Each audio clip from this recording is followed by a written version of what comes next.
Botei um radar tá quase baixa de outro para riba na San Nicolás, Sabaneta, para riba de nossa isla. Bom, não tem personal para controlar o que tem câmera room. Bom, não tem equipe, bom, não está invertindo, bom, será anunciar. Pro me que borrasse é passo aqui percurava a fronteira, invertir, mas nem vista de drones, tem personal.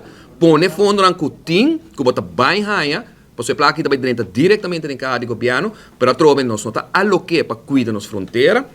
E banda de saque, naturalmente, bota mira manejo, caminha com não anunciar que também vira e condicionam para esnan den futuro comece a um permisso. Passou bascucha sindicato, bascucha grêmio e nós também está de acordo com ele. Esnan como também legalizar agora aqui na Aruba, nós está bom, nós está sostener, sempre quando não está den possuir todo documento necessário, não tem em todo caso nenhum passado criminal que não está documentar, pero tem uma quantidade de cupo de trabalho que também está rendendo que tem que bem de fora. Bom, nós escutamos, ministro, prometo anunciar a flexibilização aqui, visa que condiciona de manejo para render eita vai estar. Quem por busca mais renda já for.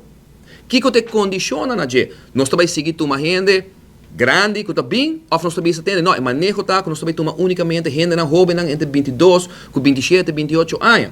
Para eu não pode contribuir na carga de SVP, para não pode contribuir na pensão. Um problema mais grande que nós temos é que nós toma renda grande, que trabalha pouco anos, e dois não acumular suficiente para ter um bom pensão.